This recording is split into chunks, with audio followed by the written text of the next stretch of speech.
All right, welcome to another episode of my podcast. Today we have an unusual guest, perhaps, Dr. Eric Helms, senior researcher at the Auckland University of Technology in exercise science and sports nutrition. Now, what is a scientist like this doing on his podcast? We'll get right into it, but first, hello to our guest. Hey, Walter. Pleasure to meet you. Thank you for the introduction, and always a pleasure to go outside of my normal podcast circles. So I'm Hmm. I'm I'm delighted to be on. I appreciate the invite. Now, most of my guests on this podcast have been philosophers so far. I've had a couple of scientists on here to talk about philosophical issues, but most of my listeners will be philosophers, at least so far. Who knows whether after this episode I'll get a lot of exercise enthusiasts coming on. So we'll start with some quotes I've looked up by some famous philosophers that talk about exercise science now, or at least exercise. Let me bring them up. Now, perhaps you've heard of this. Socrates apparently once said, "It is a shame for a man to grow old without seeing the beauty and strength of which his body is capable." It's a nice Classic. one. Yes. And Yeah, then Plato, perhaps, I wonder if you know about this. Apparently, his real name was Aristocles, but Plato means broad-shouldered. And apparently, that name was given to him by his trainer in wrestling, and he just earned himself that. Well, hey man. Well, now all of his philosophy actually is automatically more accurate in bodybuilding hmm. circles. That's No that's the more has to be credibility said. standard. No, that's Um, right. I think the connection has been made on this podcast. The bridge has been built to exercise science. That's right. So maybe some stuff about you here. I've been a listener to of your podcast, Iron Culture. I've enjoyed that quite a bit with Omar. Um, and several times in the podcast, I think you've mentioned that you're interested in the philosophy of exercise science, the philosophy of strength, what it means to be strong. And I wonder, what do you mean by that? What is the philosophy of exercise science?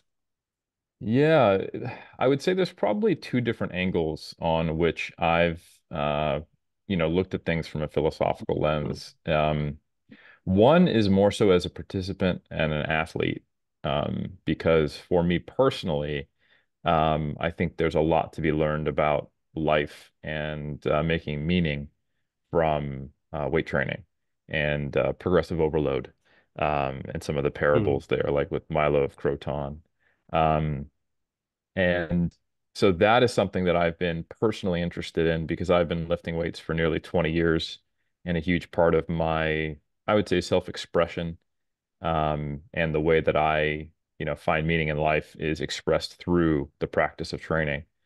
And the second pathway is something that I would say, unfortunately, took a while to actually come into my perspective as a scientist, because in quantitative realms of science, we typically, unfortunately, don't teach much of the philosophy of science that Hmm. underlies it. We kind of skip over that and just go right to, methods. Hmm. So your average quantitative scientist doesn't know the difference between methodology and methods, and doesn't really think much about epistemology. So it was after my PhD was already completed, which technically any PhD is a doctorate of philosophy. So you Hmm. think you should know this. Indeed. I became exposed to some of the ideas around, how do we know what we know?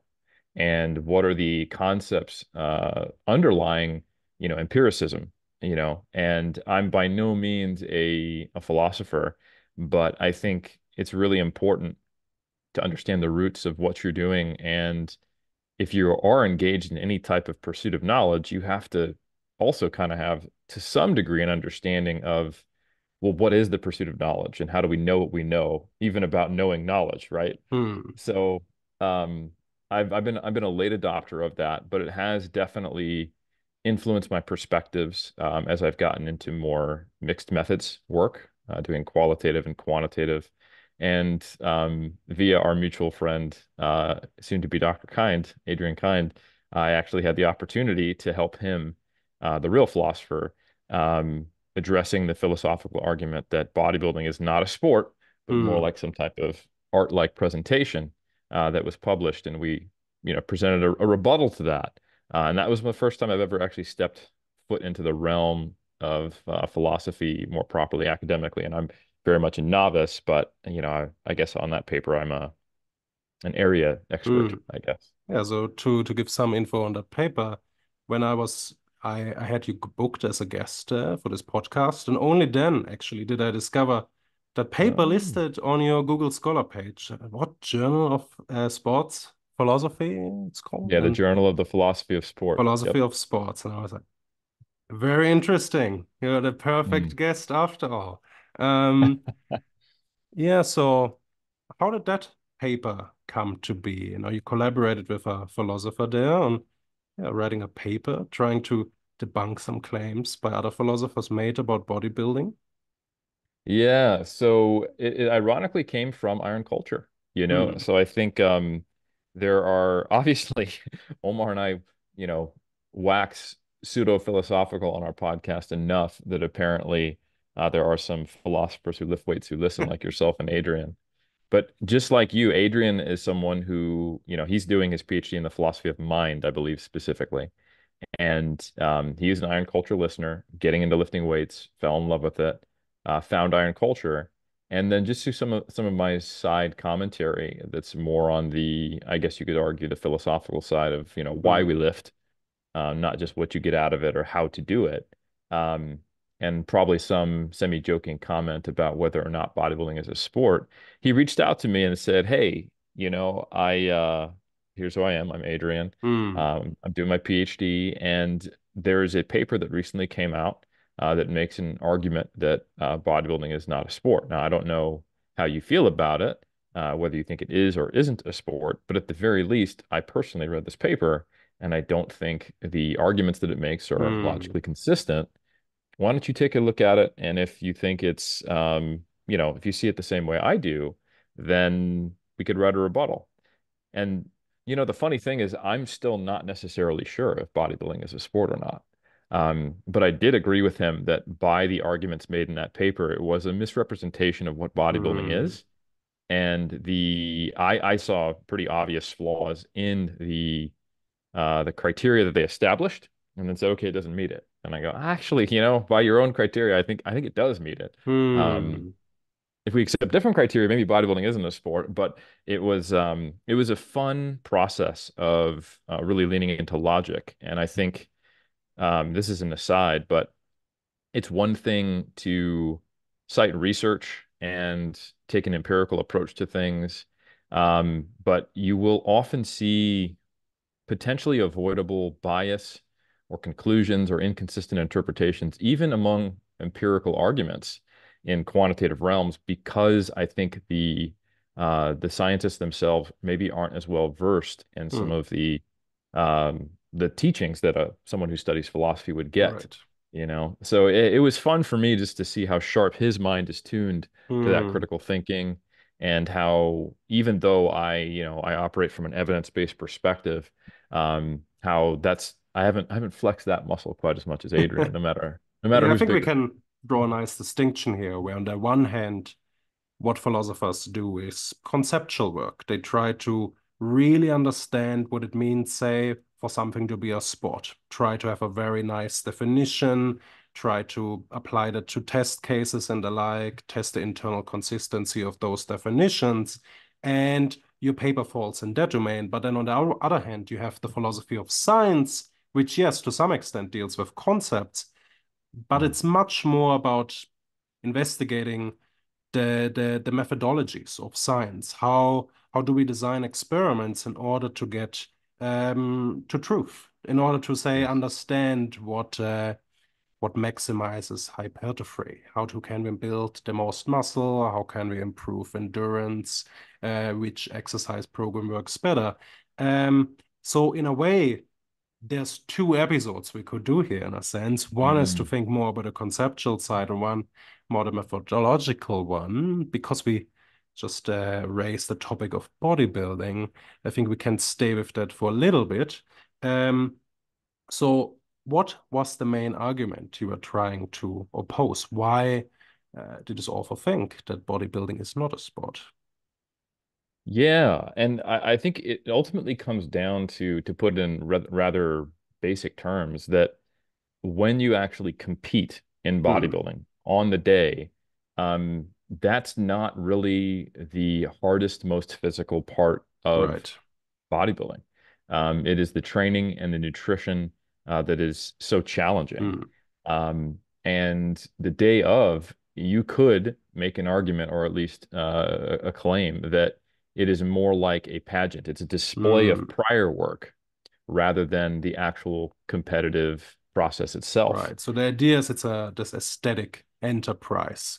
Say Yes. you work for a long time on a sculpture, and then those sculptures are being evaluated. But instead of sculpting a piece of rock, you're sculpting your own body. Right. And that's literally what Arnold Schwarzenegger said in the famous film Pumping Hmm. Iron, which kind of catapulted it onto the map as not just this kind of weird niche subculture.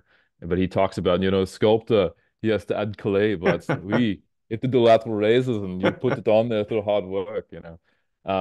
So like that's so I can understand that when you say you look at a marathon runner who's collapsing across the finish line and maybe even has to urinate on himself or Hmm. herself, or a boxing match, your iconic Rocky match where, yeah, he's training for it, but he's barely surviving. And Apollo Creed actually died in the ring. Hmm. So it's the day of that is where it's the hardest. And that is not necessarily the case in bodybuilding. It's this sometimes 6 to 8 month process of dieting after years of training to develop a certain physique, and putting yourself to the semi-starvation phase where you're trying to maintain your muscle mass. And then on show day, sometimes you only have 5 to 10 minutes on stage, you know, even though you're training 8 hours, 10 hours a week if you're counting your cardio. So, Arianosi, he wrote in 2018, he basically had an argument against bodybuilding's claim to being a sport. Hmm. And the central pieces to his argument were essentially he took some of the prior work that had been done in the philosophy of sport. He established four criterion that he felt were, needed to be met for something to be considered a sport. And he mentioned how on three out of the four, bodybuilding failed to meet them. And then in a potentially supportive or alternative argument, which wasn't super clear, he provided kind of a spectrum, if you will, at least how we characterize it, of something that is more like an art-like performance, in the category of physical activity, I'll just say that broadly, or something that is more like a judged objective sport. And that one specifically is a tough kind of argument to have because it is very subjective. Like one of the examples he gives is Lindy Hop versus ballet, Hmm. and saying that Lindy Hop is more sport-like, because it's more based upon explosive moves that require speed for them to be presented in the way that is identified as Lindy Hop, while ballet is more about positions and artistic presentation. Um, and I'm sure there are various dancers who'd be like, I disagree with that characterization. Hmm. Um, so, we presented similar subjective arguments on that same framing and mentioned that, you know, technically these arguments they're mutually exclusive. You can't have something that is on a spectrum or meets a threshold or categorical. You get to choose either or unless you place a threshold on the spectrum to Hmm. where, which he didn't do. So, of course we operated from the principle of charity and we treated them like separate arguments, and addressed them both. But based upon the way he set up his argumentation, we just didn't feel like there was a strong case to exclude bodybuilding without also excluding other things that have Hmm. been, at least by society, recognized as sport. Which that caveat by society, I think, is an important distinction because, and I'm sure Adrian could speak to this better than me, from at least the stuff that he brought up and cited and what Arianosi cited, there's not a rock solid ironclad definition of what is sport that's out there. There are characteristics that are associated with all sports. But it's not like we have like there's no philosophers that I'm aware of who have Hmm. gone. yep, we've got these established necessary and sufficient criteria to go, we can judge anything as a sport. That doesn't exist. So you have to kind of set up some of these arguments in such a way that are open to critique. So I think it's still an open question, Hmm. but Yeah, but one yeah. idea to bring in here, a philosopher called Wittgenstein made a very similar argument about the notion of games, that if we were to try to Mm, provide a single sentence definition, it would never be able to capture all the things we consider games, and instead it's something yeah. like a cluster concept where you can sort of circle a couple of items, and if you satisfy some of them, it's considered a game, but you cannot have one single criterion, and if that's not satisfied, it's not a game. And so it's actually very common in philosophy to write papers like this where you criticize someone's, say, definition that is meant to exclude something by saying, "Hey, look on, uh, your definition would also exclude a whole lot of things that Yeah. we would reasonably want to include." Um, Hmm. so yeah, I think you wrote a very nice paper there with Adrian. Also very moderate. You didn't try to go out and make a very strong claim that bodybuilding is a sport. Maybe someone else will follow up on this literature. Maybe those are the two first papers on this. Yeah, that's the thing is I still honestly am not sure that because bodybuilding does differ from many sports. Hmm. There are some important characteristics like I could think of ways where you could potentially exclude bodybuilding. And I think the mere fact that this has been argued for decades as to whether or not bodybuilding is a sport, I think it hints that there is some uniqueness to it on how it Hmm. differs. Like one really interesting thing about bodybuilding is that, and this is an umbrella category of the sport. There is also the bodybuilding division within bodybuilding, but the number of divisions in competitive bodybuilding has expanded greatly since it first started. Um, Before bodybuilding was competitive bodybuilding, it was vaudeville strongman shows that sometimes included physique displays. Hmm. Um, and it wasn't until the late 1800s, early 1900s that it first started getting organized with specific criteria and judges and qualifiers and ranking. And the most notable of them is Eugen Sandow's Great Competition, where they handed out, a bronze, silver, and gold trophy in the great competition that was in Sir Albert's Royal Hall in 1901 to the top three winners of the best built man in Ireland and Britain, I think was the title or something similar to that.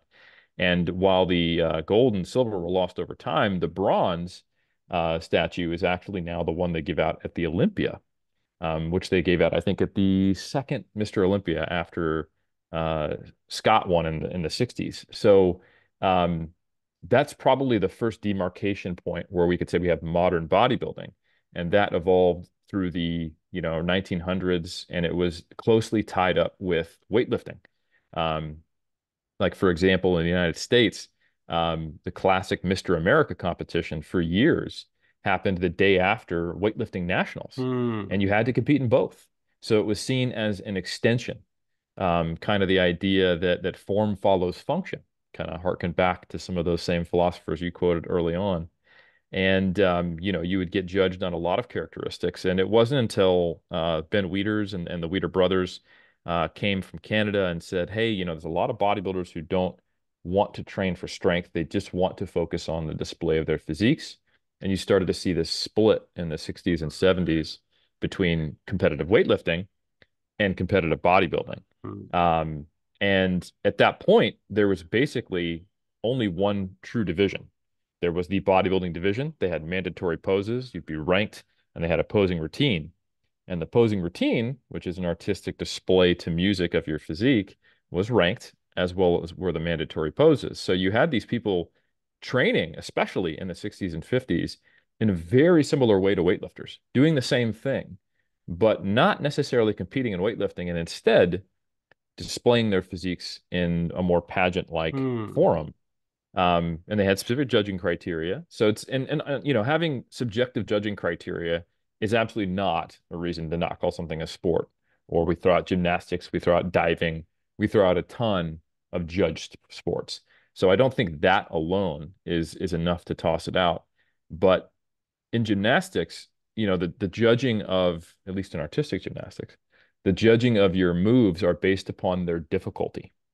And in bodybuilding, the judging of your physique, it's based upon, how muscular and lean and symmetrical you Mm. appear. And that's not based upon the difficulty of what you did that day, but in the prior decades of training. So there are some distinct differences, and it is pretty unique. And um, I kind of was very circuitous in this explanation, but today in modern bodybuilding, it's not just like it was in the 60s, just men, for one, it's expanded to women. And now there are, depending upon the organization you're in, but probably the most typical federations will have men's bodybuilding. They will have men's physique, which is more like a fitness model who wears board shorts, which is more of just a commercial appeal. So moving a Mm. little more towards pageant and less away from a relatively strict, kind of quote unquote hardcore bodybuilding roots of competition. And then they also have what's called classic bodybuilding, which is started in the untested enhanced ranks. And for those who don't know, bodybuilding has been tied in with anabolic steroids for a long time, since they were, probably used by bodybuilders in the early 50s. And natural bodybuilding, which is the drug tested version where people are not interested in taking anabolic steroids, who they compete. And drug use got so out of hand, kind of peaking around Ronnie Coleman's era, where someone who's 5'10", 5'11" is on stage with no visible subcutaneous body fat, close to 300 pounds.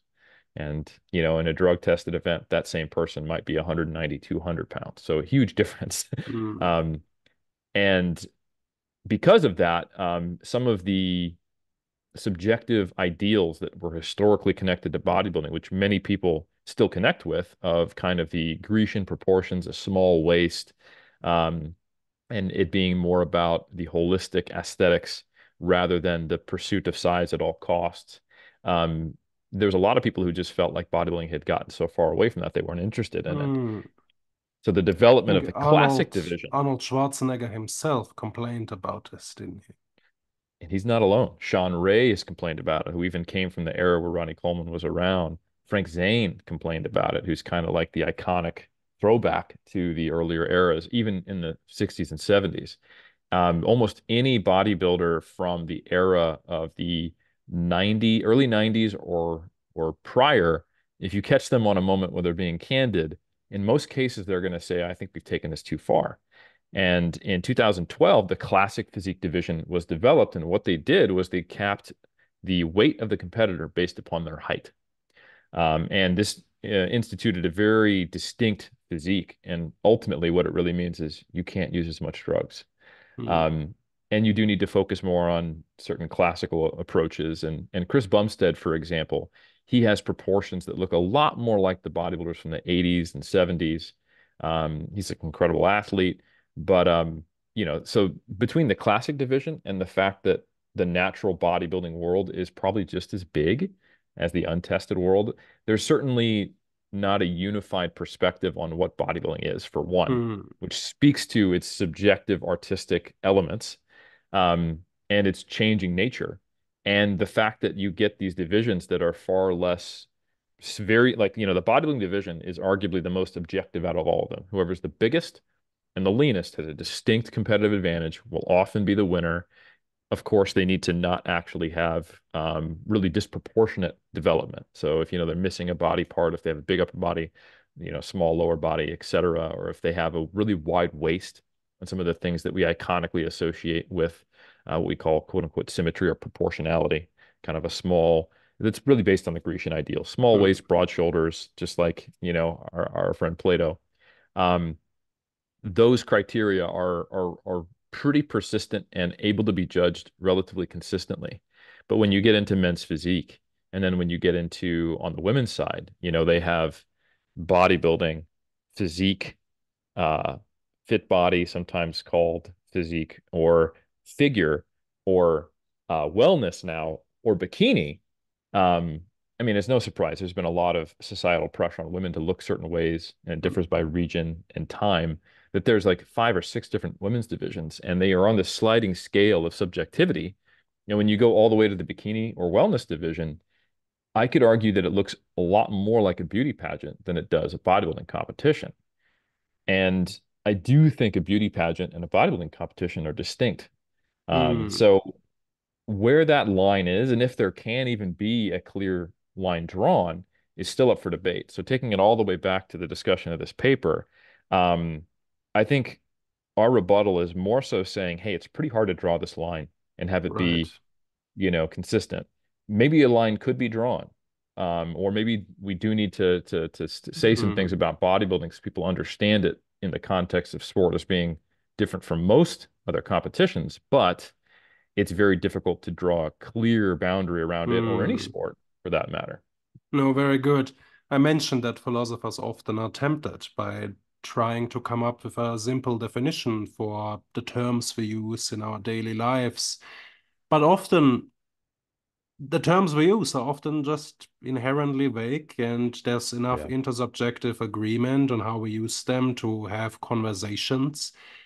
But then, if we try to make things very precise, then suddenly there can be the problems can appear. So in a way, I'm very much opposed to a historical, very popular way of doing philosophy in the analytic tradition, where that was very much the goal. And for philosophers of science that work more closely to science, that kind of doesn't work at all. I mean, if you look at especially concepts within the biological or social sciences, they just inherently can't be that precise. So if you try to make distinctions, say, in the biological world, there are going to be gradations. You can't make these broad generalizations. There are going to be exceptions, and that's maybe also a problem for exercise science in general. I mean, just like, say, trying to develop cures for diseases, medications, some medications just won't work for a subset of the population for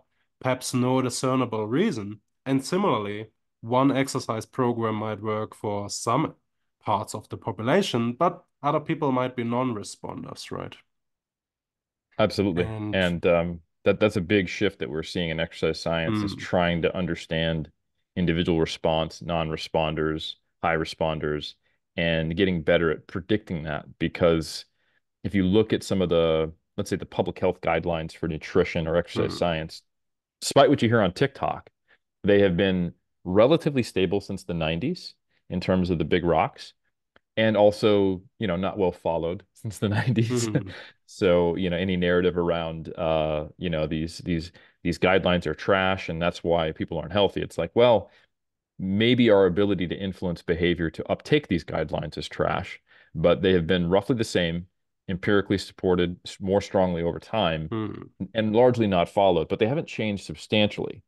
So does it really, really help us to do an updated meta-analysis in 2024 on what's the appropriate cardio dose if all of it does is, constrain our confidence interval just by a few more mm, points because we have a larger N?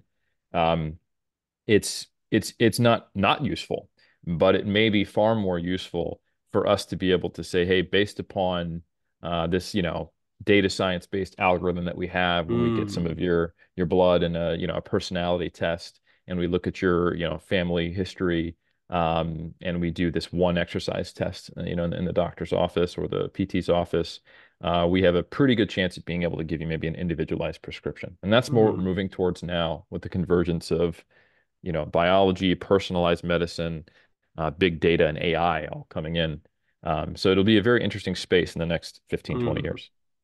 Yeah, let us move to exercise science, but I'll say one more thing about the concept of bodybuilding, where one thing that has become popular in some spaces of philosophy is to think about of these multidimensional approaches, where instead of thinking alongside perhaps just a single dimension, where we might locate sports on how, say, competitive they are, say. Perhaps that's a definition of sports. If you take that, bodybuilding might very well fit into that because it's quite competitive, right? But probably it's better to think alongside several criteria we could have, and then bodybuilding will perhaps fit somewhere here, which perhaps doesn't satisfy all these criteria. And then we might think of beauty pageants being somewhere here and not really being considered sport, but they are So perhaps you might use the word quasi-sports, right? Something that isn't not a sport, but it's not 100% a sport. And that's perhaps not as nice to think about because then we don't have a clear answer whether something is a sport or not. But reality might not fall that easy into two categories, right? Absolutely. I think the artistic element of it is also a really interesting one because sometimes, in at least the way I see it, the making something a competition can Hmm. change the nature of it pretty substantially. So, I'm turning 41 in a couple months. So I grew up breakdancing. I had a crew. We went to competitions. It was fun. We would do Hmm. it on our own as a way to express ourselves, and it is a awesome form of dance. However, the nature of hip hop is one where all of its elements have always had these competitive edges to them. And that might be because they, developed in, urban centers among people without much means in the United States during Hmm. pretty rough times. So it's kind of this kind of, we have to see is the survival of the fittest almost element to it. And you'll see like, Mobb Deep has a song called Survival of the Fittest, and graffiti artists are, tagging over each other and trying to see who has the best graffiti and can get it in the most interesting place, and DJs with battle, and of course rap battles that everyone's familiar with. But breakdancing battles are a huge thing. There's international competitions with judges where a team from South Korea, France, and the US, they'll be going at it. And at what point is that when you see the things that breakdancers do, they're basically often on the same level as collegiate gymnasts in the US in terms of Hmm. their skill, while they're also just as good as your more non-competitive hip hop dancer, if you're to kind of think of more mainstream in terms of their dancing ability and their flexibility. And once you add the element of competition, are you telling me that if we had two gymnasts go head to head and see who had a higher score in response to one another, and we created some criteria for that, we wouldn't Hmm. consider that a sport? I think we Right. would. Yeah. So to me, it's really difficult to watch competitive breakdancing and not go, oh God, that's a sport. They have to train, they have to have a level of Hmm. flexibility, if they have a massive amount of strength and functional fitness and endurance, very comparable to a gymnast. And gymnasts are often held up as the pinnacle, sometimes the Hmm. exemplar athlete of, say, the Olympics. So it's just funny to me that I don't think you can use it's too artistic or it has too many artistic elements Right. as an argument against sport because they can Hmm. absolutely coexist. So the whole spectrum argument of is it more sport-like or art-like, you, I kind of reject that because I don't think they're Hmm. mutually exclusive, and there's no intuitive reason as to why they should be on a spectrum. You can absolutely have an activity that is both an art and a sport in my mind. I think I could create a logically consistent argument for that. And I think that's where the struggle comes from, is that some Hmm. people really relate to the artistic elements of bodybuilding, and some people really relate to the competitive side of it. Um, and I know people who, they were an American football player, right? And they got injured. They got an ACL tear. They can't play the sport anymore at a high level, but they love the weight room. They noticed their body responded to it, and they decided to get into competitive bodybuilding. And for them, it's an outlet for their competitive desires, and they hate the individual posing routine, Hmm. you know. But I know other people who they have physiques that would rival competitive bodybuilders, but it's so much an artistic expression for them. They have no interest in competing. And then in the middle of those two, you might have someone like me who enjoys competing. And I used to be a breakdancer. I really enjoy the artistic and creative and expressive elements of it. So I almost wish they ranked the posing routine a little more highly, kind of like they did 30, 40, Hmm. 50 years ago. So when you have a conversation between these three people who you could all argue are bodybuilders, even within the activity of bodybuilding, you're going to get these diverse experiences. But when the onlooker seeing them all do it, it's the same thing.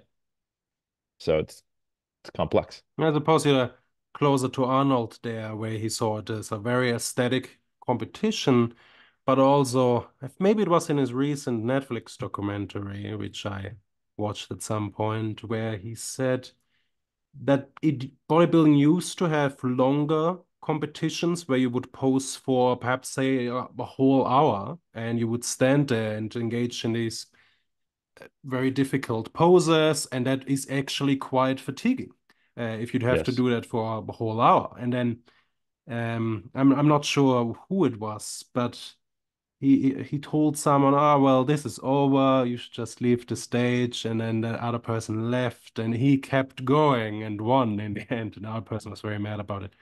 But just a kind of an additional element where endurance plays a role as well. And perhaps that's less so the case now. Perhaps you can tell us more. Yeah, no, absolutely. So that is one of the main things that was overlooked by Arenosi is he Mm, argued so that he had four criteria, and I won't yeah. go into them in depth, but he had physical skill, activity, judgment by skill, and ranking. Mm, And he said that it's a necessary feature that there's some type of excellence in a skillful activity. That's the physical skill mm, component. That sports need to be active. You need to be doing something in the competition itself. That you are not only that you have this physical skill that is active, but also that you were judged on it. And then the final criteria, which he felt bodybuilding did meet, but not the other three, was ranking, that you're ranked.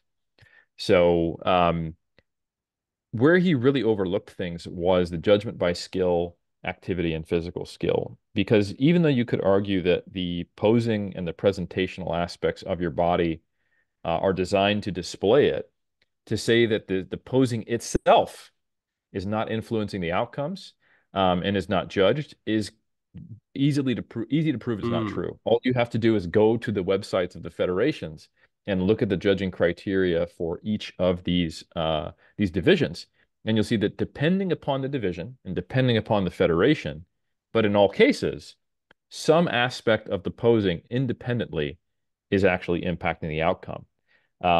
So you can make an argument stronger or weaker against certain divisions, but mm. some divisions explicitly state that the presentation and the way they move are judged aspects. Right. And more so, just like you said, you might be up there for an hour and it might be very challenging. And absolutely, this was more of an element of bodybuilding earlier, but now it's a conditional element. So you talked about competitiveness, and bodybuilding at the highest level is highly competitive. If you were to ask a casual observer who went to a local amateur show and it's, the novice division, there's six middleweights, they'll be able to probably get within 80% of the judges' scores because there's a big disparity Mm, in, the one guy who shows up and looks amazing or one gal, and then someone who maybe, you know, lost 50 pounds and it's a really cool transformation. Their personal trainer encouraged them, but compared to the other guys, they look a little more normal, quote unquote, if you will, and then everything in between. But when we're talking about world-class, elite level professional competition, the average person's going to go, they all look the same, because we're seeing like the selection for what needs to mm, be there. And it takes a trained eye and trained judge to really get the distinctions. So highly competitive. And when that occurs, the judges need a lot of time to compare bodybuilders. So they have multiple rounds of call outs where they might have 20 athletes on stage and they split them into three groups of 10. And they're trying to figure out where the top 10 are placed, where the top 11 through 20th and 21st through 30th. And they have nine mandatory poses.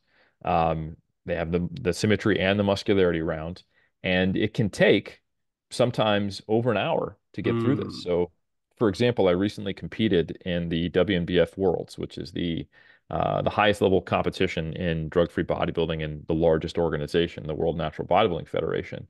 And in the lightweight pro men's division, there were 16 competitors, and they were up there for 55 minutes to place them. And absolutely, the placing started to change because people could no longer hold their poses. They were getting fatigued. And individuals who had done more training for their posing, which is a thing, mm. and there's actually posing coaches and they charge money and there's seminars being put on, I which will makes you say think. in a documentary, Arnold talks about how he seeks out ballet dancers to help him improve his body control in transition. So there does seem to be quite a skill component there.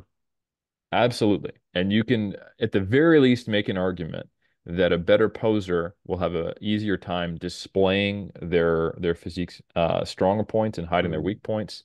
But you could make an argument that's purely for presenting the physique, and even if the judges don't know it, that they're not that they are ranking the posing as well, not just the way the physique looks, but it's being influenced by the posing, and that's the strongest argument you can make. But but absolutely, when you look at the actual judging criteria in the mandatory round, you can make that argument. But so, for example, in WNBF, if there's a tie in the mandatory round where they're comparing specific poses, the tiebreaker is the posing routine. So that is purely related to how well do you display your physique to Hmm. music and transition and move. So even in the modern era where the emphasis on presentation and the artistic side of the sport has decreased, it's still not gone. And in some divisions, it's very strong and actually stronger than it was when there was only the bodybuilding division, say in the 70s. For example, the bikini division, or it peaked in popularity in the 90s and 80s, the fitness division, where you'd actually do a fitness routine more akin to gymnastics, single arm push-ups as well, and that type of thing. And that was specifically judged independent of your physique. And there's also a physique round. It was a 50-50 split. So, popularity of that division has substantially waned. But there are other parallels, and it's just really challenging when to make an argument that it's not a physical skill when people practice it. It influences placings. It is specifically in the judging criteria, and there are opposing coaches who sell it. I mean, at the very least, you could say, well, people think it matters, but bodybuilders are wrong. And I think that's a tough argument to make. Hmm. And certainly it's not as hard as going through like, a challenging leg day when you're 6 weeks out and on low calories is harder than actually posing on stage. But the argument isn't that it has to be the hardest thing you do physically on game day. It just needs to be a physical skill. And I can tell you, and any bodybuilder can tell you, that when you are on one of these rounds that lasts more than 15, 20 minutes, and you have to hold yourself there in isometric contractions while you're smiling, not shaking, knowing that those things will influence your placing and can potentially be Hmm. the difference between first and second in a tight call, um, that is physically challenging. And it is something you need to train for and practice, and you will get out of breath, you will get cramps.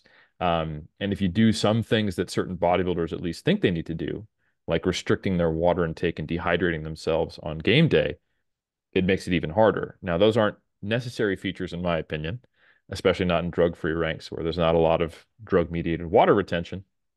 But it is very hard to go through a long posing round on stage. And the argument wasn't about degrees by Arianossi. It was about the presence of it being a physical skill. Hmm. If he'd said, hey, it needs to be a sufficiently challenging Hmm. activity on day, comparable to training, then maybe you'd have a case. But it was just, hey, this is not hard. You're just standing there, flexing to display your physique, Hmm. which is not the case. There's bodybuilders who've passed out on stage. Yeah, it's a bit of a So shame sometimes in philosophy that when you get philosophers engaging with areas outside their main expertise, sometimes they're not very well informed and sure. might just make assumptions that aren't well founded. And then we have to acknowledge that that sometimes is a bit embarrassing for our field, of course. So it's great Well, that you see papers now. So in the past, because philosophy is part of the humanities, there's this idea of a single thinker sitting in the ivory tower, writing by themselves. There's not so much collaboration in terms of research, mhm, whereas obviously scientists collaborate all the time. What would a research paper look like that just has one author? But philosophy has been changing and collaboration has becoming more and more common, especially among philosophers of science, where they now often do write with scientists. So it's great to see that this is one of those beautiful cases where philosophers together with exercise scientists come together and improve the philosophy. One more thing I wanted to say is that I myself played chess as well when I was younger, and sometimes chess is counted as a sport. I think at least in yes. Germany it was at that time. Um, and part, um, perhaps one additional reason to think about is a kind of perhaps motivated reasoning you might see, where, of course, chess players want to say chess is a sport because then they get additional funding from the Yep. government. So similarly, you might think, well, bodybuilders want to present their activities as a sport because there's additional funding involved with that. Um, right, and that perhaps another reason to consider. Hmm. Yeah, and there's uh, a drama-filled history of bodybuilding recognized as a sport. Hmm. So early on, and I'll speak both nationally and internationally here. Um, Early on, the AAU, the American Athletic Union, governed amateur sport in the US, and it was largely governing sport that was Olympic sport. And they also got into a major battle with the NCAA. And for those who are not from the States, our largest amateur sporting body now is actually our university system. And the reason why our universities have multi-million-dollar campuses is Hmm. largely due to their football programs. And it's a very strange thing if you're used to universities anywhere else in the world to find out that the highest paid person by a factor of 10 is the head football coach making millions of dollars. And that, unlike, say, football, soccer into the UK or Europe, where you have like Premier Leagues, National Hmm. League, and all these different stepstones, we really just have that through school. So you play sport in middle school, high school, and then if you're really good, you play at an NCAA, and there's three different divisions, Division three, two, one, and then something like maybe 5 to 10% of Division one athletes may have a shot at playing pro. And there's only a few delineations of pro. And if we're talking about the highest, like let's say basketball, the NBA, it's less than 5 to 10%. But you may go from Division one to playing in, say, the European League, or say in Hmm. Australia, or you might be, if it's baseball, you might end up in a lower division, not the MLB, but double A, triple A, single A, and you might get a chance to fill out the roster of a Major League Baseball team because they play so often. Sometimes they're going to need a pitcher, at least throw a couple pitches. So the delineations are different in the states. And anyway, the AAU for a long time governed sport, and in their strength sport category included weightlifting, eventually powerlifting in the 60s, which is squat, bench, and deadlift, and bodybuilding from the very start. And when they kind of lost their historic case with the NCAA and they stopped being this nationally recognized body, kind of each sport was on their own. Hmm. Um, and bodybuilding through the IFBB and the NPC, primarily in the States, has made petitions with varying degrees of success. And probably the most notable success that bodybuilding had was it got recognized by the World Games. So for those who don't know, that is IOC, same organization as the Olympics. And most of the sports that are not Olympic sports, that are relatively well known, are represented in the World Games, and that is the equivalent. And it's on the same 4-year cycle, just 1 year off shifted. And the World Games is a legitimate big deal. If you ever go to the World Games, it does feel like being at the Olympics. And there are sports like sumo wrestling that are in it. Hmm. And it's not that the World Games is for activities that are less sport-like. It's just ones that are not recognized as Olympic sport are recognized in the World Games. They're sometimes a little more obscure, but they share all the same features. At least you could argue that to be the case. And up until 2009, bodybuilding was a World Games recognized sport, I want to say, since the 80s or 90s. Just like in the States, it was recognized under the AAU, the Amateur Athletic Union, as a sport for years. It wasn't a university sport. And I think if that had never happened, it would have had a stronger case historically in the States as being a sport because let's face it, flexing in a Speedo in a relatively conservative country in the 70s or 80s is probably not going to be something they're going to make a university club for, Hmm. and then eventual sport. Ironically, now there are, bodybuilding clubs at different universities. I've spoken at many of them. Um, but anyway, I digress. There has been recognition by the IOC that bodybuilding is a sport. And the reason it was no longer recognized in 2009 is not because they said, this isn't sport-like enough. It was because of drug use, right? Hmm. So performance enhancing drugs, and the number of failures that were occurring in bodybuilding, were the reason it got removed, not because it wasn't sport-like, but because people were, abusing the system and taking anabolics to the point where the number of failures in that sport were higher than what was acceptable, and they eventually got removed. But there could easily be a petition in if an organization that was a little more serious about drug testing than, say, the IFBB or the NPC, to get bodybuilding back in the World Games. So it has been societally recognized as sport, and it's far easier to make a case for that than that it hasn't been Hmm. in terms of like those kind of official things. And indeed, when something is classified by a national or international organization as sport, and you have people who are going to represent your country, there is more funding that comes with it. And we're seeing similar parallels in powerlifting right now in certain countries. So, for example, powerlifting has exploded in the last 10 years, and powerlifting is recognized in the World Games. And the unequipped division, which is a little more popular these days, where you're not wearing supportive equipment that kind of makes it a little less understandable by the audience. Like, why are they bench pressing, Hmm. you know, 370 kilos? That's insane. And they're only squatting or only deadlifting 350. Now I look at the unequipped raw division and now these numbers make more sense. They're like just super versions of what I like to do on the weekend. But anyway, the increase in participation in powerlifting tenfold in the last 10 years. Um, Now they've recognized unequipped powerlifting in the World Games. And one example, for example, United Kingdom, they just got powerlifting recognized by their national sporting body. And all of a sudden now there's funds being injected into the national federations that run it. So, Hmm. for example, I got contacted to help develop the coaching manual for, British powerlifting, which is something Yeah, we're working on. interesting. Yeah. And the reason why didn't that happen before? Because you couldn't pay anybody. So it'd be all volunteer work, right? Hmm. So sport development does go hand in hand with recognition. And I think it does mean something. So that is a very, very good point. I don't know how often individual bodybuilders really think about this, but absolutely heads of federations and people involved at the organizational level do. Hmm. And one of the dreams of the leaders that they've stated for a long time is to get bodybuilding into the Olympics, and the closest they got was the World Games. Yeah, it's absolutely something that is recognized, and you will find information about bodybuilding on websites like the IOC and World Games if you look it up on Hmm. Wikipedia.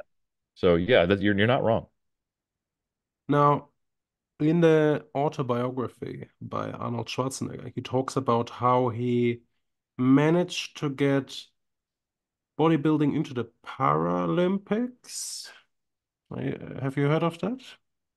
I'm pretty sure well, that's possible. Yeah. I'm a little less familiar with that. But yeah, powerlifting is in the Paralympics, the bench press only. Hmm. And it may be that there are, or at least at one time, was bodybuilding in the Paralympics. There is a wheelchair division Yeah. in bodybuilding. I've actually coached a wheelchair bodybuilder, which Hmm. is pretty cool. They have unique demands, obviously, just training certain muscle True. groups and what exercises they can do. So yeah, there has been representation in many international sporting organizations for some of these, like Paralympic powerlifting in the World Games. So across Paralympics and the World Games, some of the sports that are, you know, kind of fall under the umbrella of the Hmm. the iron sports that are less recognized by mainstream society do have representation and Yeah. acknowledgement. No, I appreciate the development with powerlifting becoming vastly more popular over the Mm. years. I've been lifting since I was up 16. I'm now 29. Yeah. And perhaps the first gym I was at, they had a single squat rack. And over time, those have increased. The different universities I went to, I did my PhD at the University of Sydney, and there they even had a powerlifting club. Yep. So you would constantly see people come in to use in a very small gym. I think they had six squat racks where they could do squats and they would also do deadlifts there. So yeah, I think it has been growing actually quite quickly over the last couple of years. Yeah. And we have to tip our hat to CrossFit, I think, for that. Hmm. Which is another interesting example of something that is largely not recognized by official bodies as a sport. You're not going to find that in the World Games, nor will you find that in the Olympics. But no one would argue CrossFit isn't a sport, Hmm. because there's times, there's reps, there's load, Right. and you have a huge number of athletes. It's highly competitive at the top level. Hmm. You have qualifiers, even though that's changed a lot on what that looks like. no one is making the argument that CrossFit is not a sport. They may make arguments of why they don't like CrossFit, Hmm. but not that it doesn't d deserve the, Right, but isn't the the moniker. lack of inclusion there more of a factor that it's a licensed name owned by, Exactly. I'm not sure if it's a single person, right? Yeah, So it doesn't. no Yeah, one it that doesn't doesn't mean buy the it. license can create a CrossFit gym. Exactly. Which is, if anything, a counter argument to saying, well, hey, the IOC is, or Hmm. recognized bodybuilding. That is, it tells you something about society's international view on it. But it doesn't get to be the final arbiter. So I think this Hmm. paper by Arianosi, even though we ultimately didn't agree with him, I think it's important, Yeah. because there are probably some things in the Olympics or the World Games that you could go, is that a sport? Like, like Hmm. curling or like the typical things you'll hear around the locker room of quote unquote real athletes, like go curling, oh, race walking, badminton, pickleball, nah. Um, but I think we need to get beyond just like, does this seem sufficiently hard or manly, to make Hmm. a jock, let's say it's a sport. Um, which is funny. That's the one thing bodybuilding typically does have for it, is that anyone who knows even a little bit about it knows it's incredibly difficult. Hmm. And online, you can see the roots in masculinity of bodybuilding, where people will get a pass. Although at least I'm allowed to call you an athlete, but what you do is not a sport because I couldn't do what you do. I'm impressed by what you've done. Hmm. And obviously, that's not a sufficient criteria for sport. Is it to be, seen as something that is that you can pound your chest and claim pride to? So, I mean, maybe that should be a feature of some sport because it is impressive and it's something that is supposed to show the pinnacle of human physical capabilities, but or mental capabilities in the state in the case of like esports or chess. Hmm. But I think it's it's important that we move beyond these arguments that feel right but really are lacking, Hmm. internal consistency, when it's based on how hard it is or how not weird it is based upon the societal Yeah. norm or how popular it is, because that's clearly all the stuff's made up, Right. running But between two you can goalposts. understand to some extent why different athletes make fun of other sports because I don't know, the Olympic Committee is constantly re-evaluating a couple of sports or maybe sports that should be included, and they are competing against each other then, right? Yes. Um, I saw a really cool presentation from one of our PhD students here at Auckland University of hmm, Technology. And she's doing her PhD on trying to do sports analysis on skateboarding. hmm, And she showed us a couple different moves, so there's different ways it's being organized, and it is moving into the Olympics, and two different tricks. And the audience, we couldn't tell which one was being graded higher or why. And it also didn't seem reliable that they'd show it hmm, again. yeah, So this is something that suffers from different problems, right? It's obviously, and it takes skill, it takes physical skill. You have to be able to, jump very high and do something very challenging and practice for years to do it. But the subjectivity of it is actually, I would argue, probably worse than bodybuilding, you know? So hmm, like when I look at high level bodybuilding competitions at the national level with well qualified, experienced judges, I am able to 90% of the time predict what the outcome is going to be, which is not a proper reliability test. It's not a coefficient of variation or an ICC score, but I would guess, just based upon what I see in my experience, that there would be pretty good reliability in terms of judging panels at a high level of the sport. And that may not be the case in some of these other sports that are being potentially included in the Olympics, is to your point, even though they're obviously based upon physical skill. So hmm, subjectivity alone, not enough. The degree of physical skill necessary alone, not enough. Popularity, not enough. Appeals to masculinity or effort or challenge, not enough. Yet we kind of have this, gestalt feeling based upon all those things together that is going to shift based upon the individual's experience, preferences that, hmm. that make up these arguments online. So often people are arguing based upon feel and are unable to come to kind of a consensus, and for good reason when you think about it. Yeah. No, when I was in school, I was once asked if I do any sports, and I said, yeah, yeah, I do chess and I do lifting, and I was told neither of those are sports, and that stuck with me. There is a feeling Yeah. component involved. Yeah. Absolutely, because there's a moral judgment, right? You know, going all the way back to the quote that you started this podcast with, there is a moral judgment. If you are not someone who can, experience, fitness or strength, and it may or may not be attached to masculinity, depending upon which moral philosopher you're listening to, then you're missing out on something, or you're not doing something that would benefit Mm, society or benefit yourself.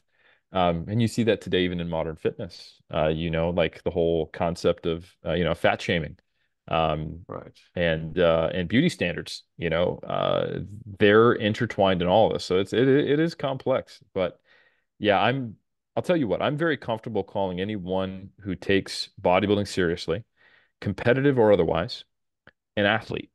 Um, and it's funny that I'm not sure that they're competing in a sport, but they're definitely athletes, because Mm. I think it goes beyond just I'm really getting extra credit on the physical activity guidelines because the purpose is different, right? I'm not just doing it for health. I have an Mm. interest in progressing this and being better than last time. That progressive overload is something that all bodybuilders closely relate to, and they share that with athletes. I want to be better than last time. I want to beat my prior self. I want to achieve my pinnacle. And you have people willing to take illicit, dangerous, illegal drugs, depending upon where they live, in large dosages, just to simply be better than last time. So there's this strong competitive desire to be better that's being expressed through something that may or may not be sport, which is just an Mm. interesting sociological phenomenon when you think about it. Yeah, some philosophers have in fact argued in the philosophy of sports, say in regards to doping, that why shouldn't we allow doping? What is the point of sports? Do we want to see, say, or the kind of natural capacities, or do we want to see how far we can push human ability using any means, other than, say, turning people into cyborgs or something like this? Um, Right. And I have to say I kind of like because of the niche nature and the non well recognized elements of strength sport and physique sport, hmm, they've developed a different system. Once you get organized and nationally recognized, especially by a government sporting body that gives funding, and especially when some countries have a rule that you can only have one federation representing a nationally recognized sport, um, you get pushed into a position where, depending upon the doping culture in the sport, the physiological determinants of success, whether doping helps them or not, like, you could argue some sports, anabolic steroids aren't going to help your free throw that much, for example. Um, you can make this argument that that poses sometimes a at least the opportunity for people to make choices that break the rules. If they believe that it is normative or there's team pressure or national pressure, hmm, if we think back to when the Iron Curtain was still closed, and we find out about the East Germans doping programs or learning about similar things still going on in Russia, for example, through the documentary Icarus. That happens to a far less degree in bodybuilding, you could argue, because in the untested ranks, the enhanced bodybuilding ranks, as we like to call them within our circle, the understanding is that if you want to go to the highest level, you are going to have to take anabolic steroids to the degree that's necessary, along with other ancillary aesthetic enhancing drugs.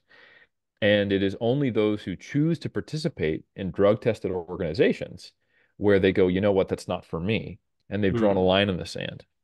And that is true in powerlifting, and it is also true in bodybuilding. And as much as you might see, comments on YouTube that are more related to what do people think is possible naturally or not, when you speak to actual competitive bodybuilders who are in the enhanced or the natural ranks in organizations that do a good job drug testing, we hmm, actually have organizations that do polygraph screening for years drug free to even get on stage, and then they urine test the winners. The individuals in those organizations and the untested organizations don't feel that there's a doping problem. They feel that they have a relatively level playing field. There's not a lot of people trying to cheat the hmm. system. And that's not even a thing when it's no holds barred, do whatever you want.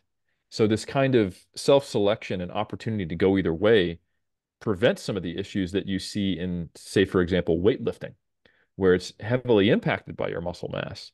And you have regional differences in whether these drugs are easily accessed, illegal, and Hmm. how they're morally viewed. So, for example, the perspective on performance-enhancing drugs in, say, the Scandinavian countries is very different to the United States. They're illegal in both. There's drug testing in both, but the average weightlifter or powerlifter or bodybuilder in the United States is far more open to the idea that that can be done safely and it's an individual choice, a little Hmm. more of a libertarian perspective.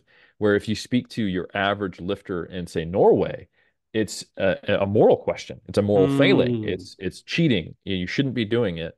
And resultantly, you also see different rates of doping incidences, different estimates of how often and how normative it is, and different societal views of it.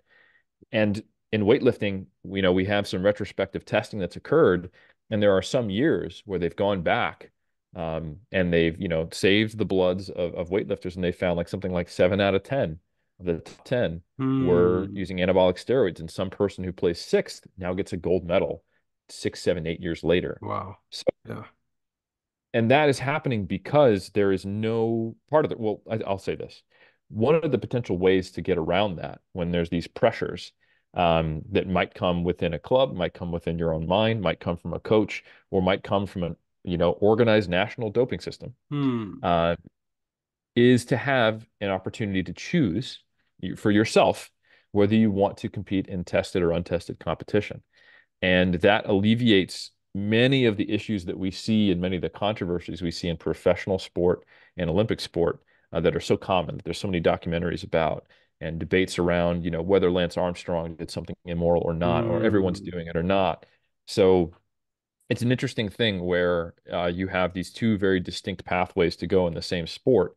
And it's a model that I think should at least be considered in mainstream society as we're becoming maybe a little less I will say self-righteous about drug use. Yeah, I think that's very, very Yeah. interesting. I was at a conference in Sweden once where I met an American who told me that when they went to Switzerland, when they were younger, perhaps say 18, just traveling, they they read somewhere, oh yeah, well, if you drive without a ticket in German countries, that's called Schwarzfahren, black driving. I don't know if there's any racist connotations with that, perhaps. Um, and there was, oh, there's perhaps 20, whatever the currency at that point, Schweizer Franken was at that time. I was, I don't have time to buy a ticket. If someone catches me, I'll pay that. And in fact, he was caught. And he said, oh, yeah, here, 20. But he said, no, no, no. Do you realize what you've done? Mm, You've driven without a ticket. And there was a huge difference between the American who thought, oh, no, this is just a trade-off. If you don't pay for the ticket, you might have to pay this bigger fine if you get caught. But for the Swiss, there was a moral failing involved. There's right. something sacred about it. And similarly in sports, you might think, yeah, people who Yes. take doping, they're violating the sacredness of the sport. Yep. Right.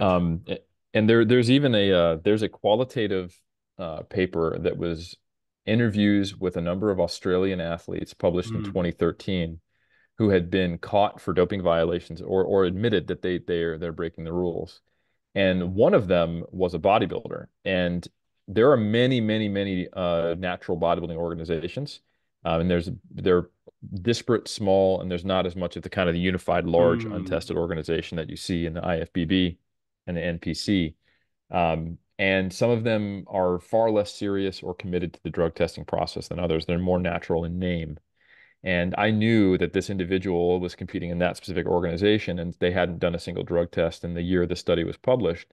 And unsurprisingly, their viewpoint was that everyone was cheating, and it was the norm to not, mm, and he admitted to doping because he's like, listen, I'm just doing what everybody else does. And I think the ability to look at yourself in the mirror and not see yourself as a cheater when you're in fact cheating is a critical piece to what creates a doping culture. mm, Um, Another personal experience I had with this is, so we have a coaching company called 3D Muscle Journey. And it is a coaching company dedicated to helping natural athletes compete in strength and physique sport. And, we make it very clear in our intake forms that we work with natural athletes. And we had a bodybuilder who wanted to work with us from an Eastern Bloc country. And he filled out our application intake form. He did the consultation. And then on his first report, he self-created a section to report banned substances and he listed them. And we were like, what's going on, man? Like, we made it very clear. And he goes, oh, I just assumed that this was, like I use a small amount and, I test clean on the day. But, Hmm. so in his region, in his country, it was normal for quote unquote natural bodybuilders to just make sure they passed the test.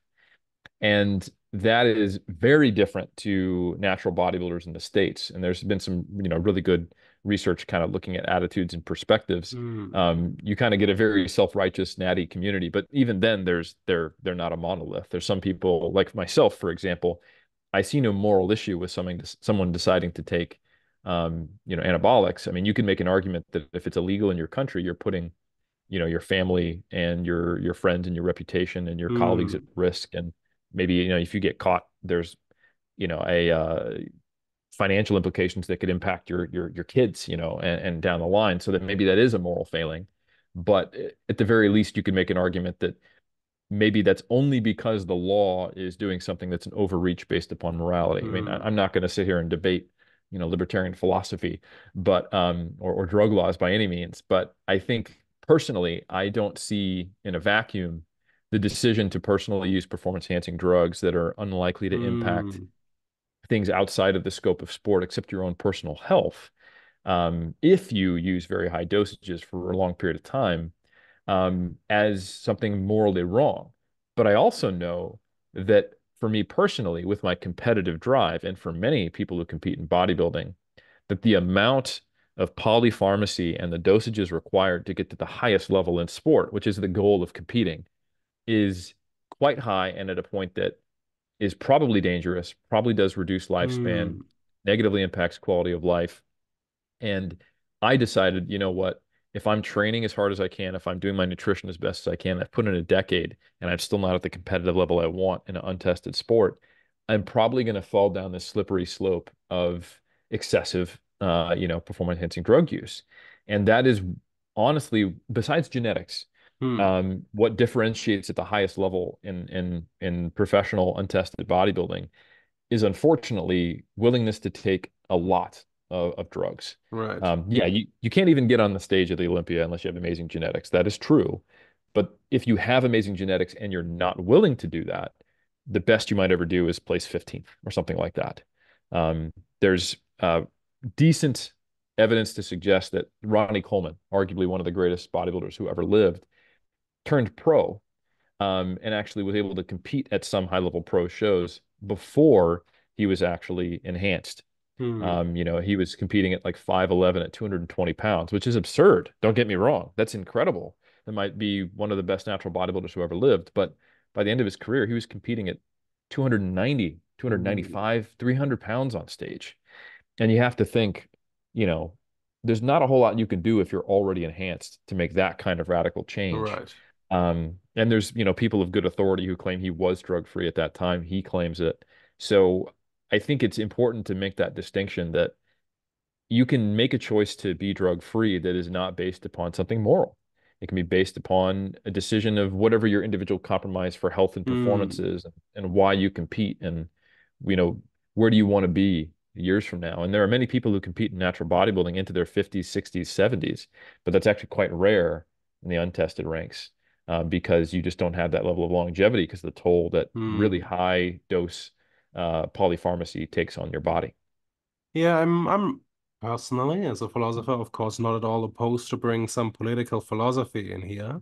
I suspect that bodybuilders probably tend to be a bit more libertarian than others.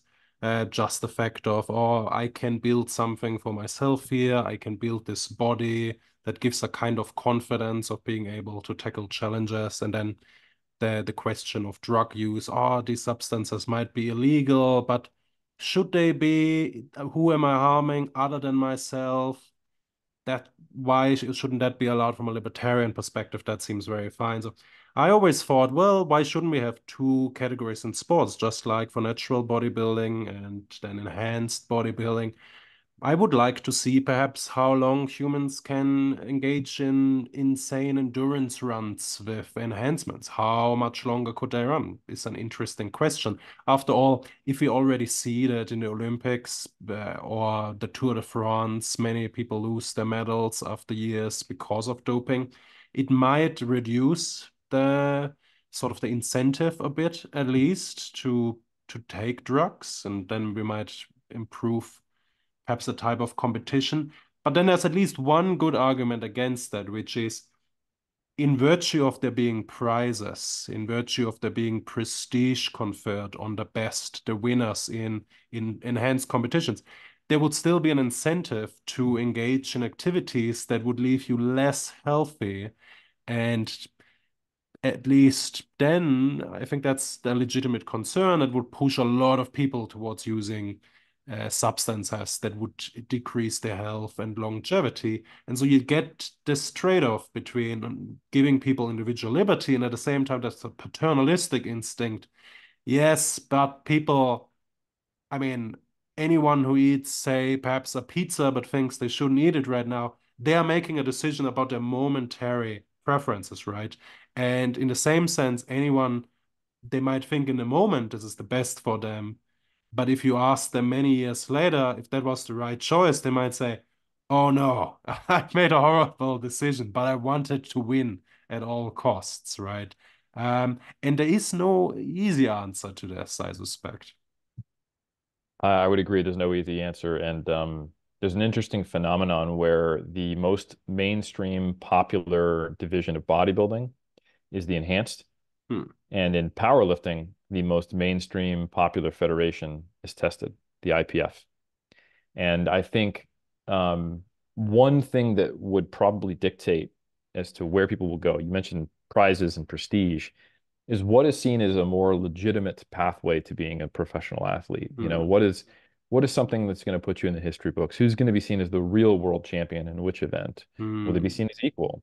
Which one are you more likely to get a phone call from your grandmother and congratulations and say, you know, your whole family's so proud of you? Um, or is it just we want to see the biggest, best performance and it's all about monster trucks and circus shows, you know? And I think various people like different aspects of sport.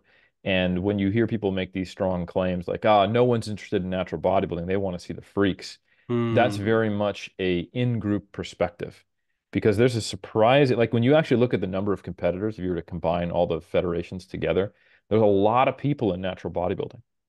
And the reality is that there's been appreciation for aesthetics since before testosterone was even a word in the dictionary, and that hasn't changed. And there are a lot of people who do not like the aesthetics of a huge, freaky body. And I think it is something that I respect, but it's not my cup of tea. And there's a difference between wanting to be a spectator of bodybuilding because it's relatable and you see it as something you could strive towards. You know, when people talk about the Olympics being inspiring, it's because they could imagine, at least to some degree, oh, that this other fellow human who I relate to has done incredible things, and maybe it means I can do more than what I think I can. And that's a very different perspective than someone who watches someone who weighs 150 pounds more than them take the Hmm. stage and be a freak. That's more like I want to go to some type of cabaret. And the motivations are different. And I'm not saying they both can't exist, but there's a market for both. And I think that's just shown by the fact that both exist and they have relatively high participation, and there's industries behind both. So in powerlifting, it's the bizarro world to bodybuilding, where the IPF is the international recognized one. It's drug tested. It's very pro drug free. They have a strong off-season testing program. And when you compare the numbers in similar weight classes to the untested, say, WPO, World Powerlifting Organization, they're, 10% less, not always, because there's actually less participation in untested powerlifting. And there's more people going to the IPF because the benefit of being 10% stronger or something like that in the same weight class is not worth the loss of perceived credibility, the higher level of competition and the prestige.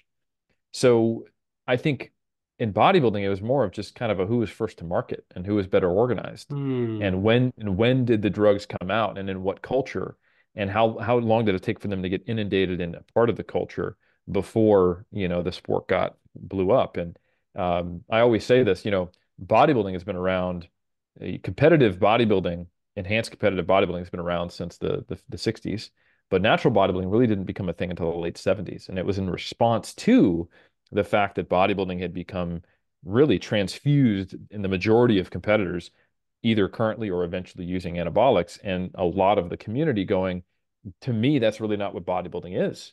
It's health is a component of it. Living a kind of pure natural lifestyle and having Hmm. these certain virtues and some elements of moral self-righteousness I don't identify with, but certainly building the body while also damaging it does seem to some degree counterintuitive, or at least divergent from the original perspective on what bodybuilding was, which was much more holistic. Hmm. So I'm not going to sit here and tell people what bodybuilding should be, or what it was, and that therefore it has to stay that way. But I think that there's a lot of people who do view some of that paternalistic instinct as important. And I think if we had a transparent, obvious view, then it would be societally determined, right? And as we see in powerlifting, there's untested, there's tested, and what has shaken out as being the more legitimate or credible title is to be an IPF world champion and be drug tested. That's more respected. It is, entered into the world games, while the untested powerlifting, not so much. Hmm. Um, and maybe if there was a unified, large, very legitimate, not so mom and pop natural bodybuilding federation, which currently there's not. They're trying, but it is a very splintered landscape compared to enhanced bodybuilding. It could be the same way, or at least it would be more so that way. And you would see these more distinct views of what's the purpose of competing in bodybuilding. So I think that's interesting, and I think if at least if you had the choice and it was transparent rather than kind of in general sports or mainstream sports, there's the veneer of purity. There Hmm. is the veneer of amateur sport being about the human spirit, when in reality you have sometimes government organized doping and these extremely strong pressures to, in certain political climates, you need to prove that capitalism or state-sponsored communism Hmm. is a better system. That's on you winning this 100-meter race. So I think when you're when you're like a microcosm of the Cold War, you can imagine the pressures, right? And what we saw happen in the 80s and in the 70s and 60s. So yeah, that perception being greater than reality, I think, has led to some of these controversies. But if it was all out in the open and everybody knew, you had these two separate pathways, Hmm. then it would eventually be society deciding what do we currently feel is more legitimate. And then I think that would then have the cyclical effect feedback back onto the athletes on where they decided to compete.